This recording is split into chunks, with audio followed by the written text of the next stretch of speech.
எங்க புரட்சி தலைவர் படத்தை போட்டுட்டு அவர் ஓட்டு கேட்கிறாரு. எங்க கட்சி ஆட்சியை அவர் ஊழல் ஆட்சிக்கிறாரு. என்னங்க புரட்சி தலைவர் படத்தை போட்டுட்டு இருக்காரு, புரட்சி தலைவருடைய கட்சியின் ஆட்சியை ஊழல் ஆட்சிக்கிறது. என்ன சினிமாவில் டபுள் ரோல் பண்ற மாதிரி டைலாக் என்ன பேசுறாரு அவரு? அண்ணாவை மறந்து விட்டார்கள் அண்ணா திமுக. அண்ணா புரட்சி தலைவருடைய அண்ணாவுடைய இதயக்கடி புரட்சி தலைவர் ஆரம்பிச்ச இயக்கங்க. இன்னைக்கு தாண்டிப்பட்டி பக்கம் போக இன்னும் அந்த புரட்சி தலைவருடைய நினைவு எல்லா இடத்துலயும் இருக்கும். அவருடைய தொண்டர்கள் தாங்க. இன்னும் சொல்ல போனா நாங்கெல்லாம் பெருங்க அண்ணாவை பார்த்தது இல்லை.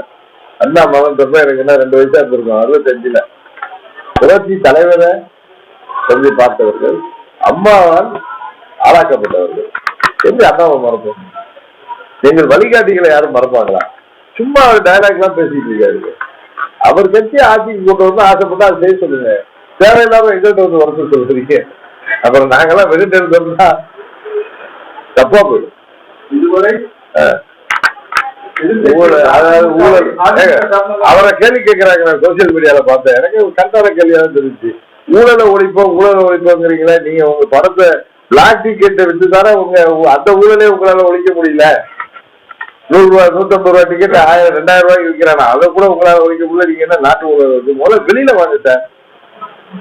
வீட்டுக்குள்ளார உட்காந்துட்டு ஊழலை ஒழிப்போம், எங்க கொள்கை எதிரி உடலங்காதிரின்னு சொல்லிட்டு இருக்காரு.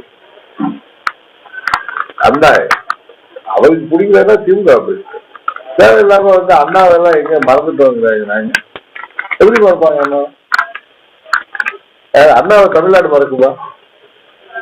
புதுசா வந்துட்டு அண்ணாவை பத்தி பேசிட்டு சிரிப்பா இருக்கீங்க. ஏதோ நடிகர் அவருக்கு பாப்புலாரிட்டி எதாவது செய்வாங்க. நீங்க மாநில தேர்தலுக்கு போட்டி போடுங்க. நீங்க ஆட்சி அமைச்சு பாருங்க. அவங்க முதல்ல வெளில வாங்க சார். முதல்ல வெளியில ஊடகங்களை சொல்றீங்க சார். அவங்கதான் உங்களுக்கு ஒரு நாட்டு நடப்பெல்லாம் சொல்லுவாங்க. ஊடகங்களை சொல்றீங்க. நீங்க ஒரு இண்டோர்ல உட்காந்துட்டு இல்லை மாநாடுங்கிற பேர்ல எங்கேயோ ஆளுங்களை கூட்டி வச்சுட்டு ரசிகர் கூட்டம் நடத்துறீங்க. நான் முன்ன கேட்டப்ப நீங்க எல்லாம் புத்திசாலிகள் நினைப்பேன் ஊடகத்தில் உள்ளவங்க. நான் தஞ்சாவூர்ல பேசுறப்ப எனக்கு அன்னைக்கு டேட்டா இருக்கு. ஆகஸ்ட் 27 கட்சி நிர்வாகி வீட்டு கல்யாணத்தப்ப அப்ப விஜய் மாநாடு நடத்தி முடிச்சாரு. இப்ப சொல்றேன் பதில் உங்களுக்கு. நீங்க எல்லாம் புரியாம இருந்தீங்க நான் சொன்னதோடைய அர்த்தம். மதுரை மாநாடு எம்ஜிஆர் படத்தெல்லாம் வச்சுக்கிட்டு எம்ஜிஆர் மாதிரி 67 திரும்ப 77 திரும்ப அண்ணாவும் கிடையாது. அவரு அண்ணா மாதிரிலாம் யாரும் 100 அண்ணா பிறக்க முடியுமாங்க? தவிர 100 புரட்சி தலைவர் பிறக்க முடியுமாங்க? சினிமாவில் நடிக்க வரவங்களாம் எம்ஜிஆர் ஆகிட முடியுமா? என்னங்க 77 திரும்பும். நான் சொல்றேன் 2011 திரும்பும், 2001 திரும்பும், 99 திரும்பும், 77 திரும்பும் சொல்றக்கூடிய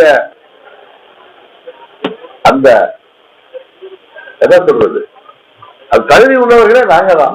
புரட்சி தலைவருக்கு தொண்டர்கள் தான். நீங்க எங்க பேரை இரவலுக்கு யூஸ் பண்றீங்க. ஏன்னா அமைதியா போனா நீங்க எதை வேணாலும் பேசுவீங்களா? அன்றைக்கு நான் பார்த்தேன். சரி ஏதோ பேசுறாரு அர்த்தம். அவரை நான் என்ன சொன்னேன், விஜயகாந்த் போன்ற ஒரு தாக்கத்தை ஏற்படுத்தான்னு சொன்னேன். புரட்சி தலைவர் மாதிரி தாக்கத்தை ஏற்படுத்த நான் சொன்னேன். அதை நீங்க புரிஞ்சுக்கலன்னா நான் அதை முட்டாள் இல்லை. விஜயகாந்த் அவர்கள் 2006 ஒரு தாக்கத்தை ஏற்படுத்தினாரு. அவர் 8% வாக்கு வாங்கினாரு. ஒரு தொழிலும் ஜெயிச்சாரு. ஆனா எங்களையும் பாதித்தார், அவர்களையும் பாதித்தார். அதை விட சற்று அதிகமாக இருக்கும் அப்படின்னு சொன்னேன். ஆனா எம்ஜிஆர் மாதிரி வருவான்னு சொன்னா கேட்கல சார்.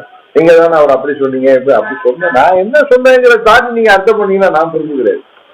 அதாவது 2026 அவங்களுக்கு தாக்கம் இருக்கும் அப்படிங்கிறது தாக்கம் இருக்கு சார். ஆனா புரட்சி தலைவர் மாதிரிலாம் இன்னொரு புரட்சி தலைவர் முடியாது. ஏன்னா புரட்சி தலைவரோட வாரிசுகள் நாங்க எல்லாம் இருக்கோம் சார். நாங்க ரெட்டாயில இருக்கிற வரைக்கும் என்ன பண்ண முடியும் சார்?